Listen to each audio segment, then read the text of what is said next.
Matur nuwun. Buya, ini menarik sekali Buya karena tadi kaitannya TI bicara bahwa TI ini hanyalah media gitu.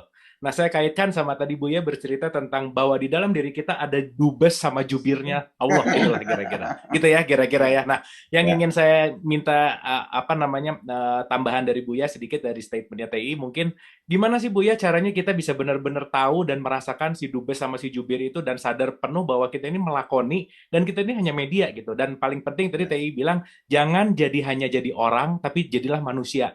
Mangga, ya. Silakan.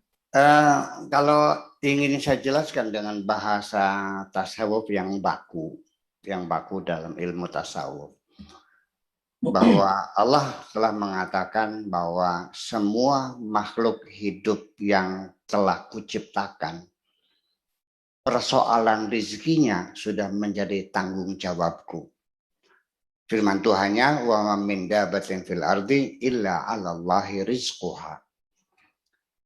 Sehingga apakah kita minta ataupun tidak kepada Tuhan, ternyata Tuhan kita selalu memberi, sekalipun kita tidak minta.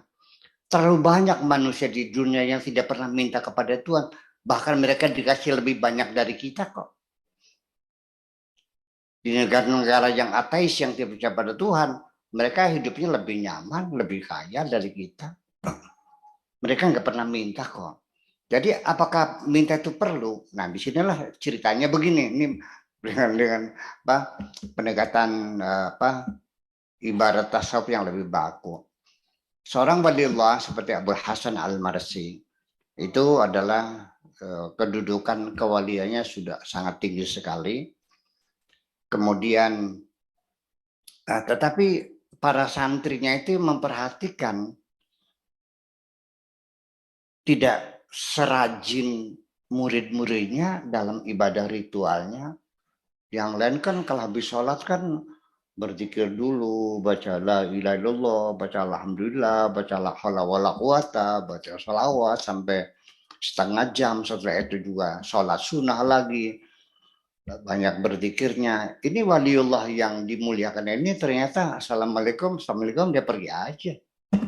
Nggak geleng-geleng kepala, nggak bawa tasbih. Lalu muridnya bertanya, kenapa kok Anda sholatnya biasa-biasa aja? Ya, dia jawab dengan bahasanya ibadatul apa namanya ibadatul ruh ya afdalu min ibadatul jawarih. Ibadah pemikiran, ibadah ruhani itu jauh lebih besar nilainya daripada ibadah badan. Kerja intelektual lebih tinggi daripada kerja fisik yang modalnya modal apa namanya modal tenaga ya. Kuli macul sehari dapatnya 50.000. Tapi seorang intelektual high skill memimpin satu perusahaan gajinya satu bulan 1 miliar dengan datang seminggu satu kali. Ya, ibadatul qulub khairum min ibadatil jawarih. Ibadah hati lebih tinggi nilainya daripada ibadah fisik. Nah, ternyata kebanyakan orang itu banyak memilih ibadah fisik yang capek-capek itu dan bayarannya murah. Ya kan seperti itu. Nah, jadi akhirnya bahwa kita nggak usah banyak minta lah. Yang penting perintah Tuhan kita laksanakan, larangannya jangan dilanggar. Setiap saat kita meningkatkan produksi dan produktivitas kita perbaiki moral kita, terus introspeksi dan terus meningkatkan kualitas kita sepanjang zaman dan seterusnya.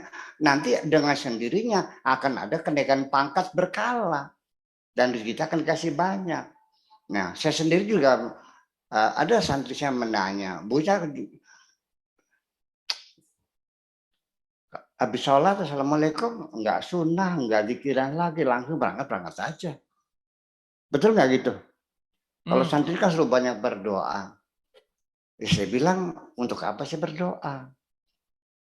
Toh Tuhanku tahu apa yang menjadi kebutuhanku.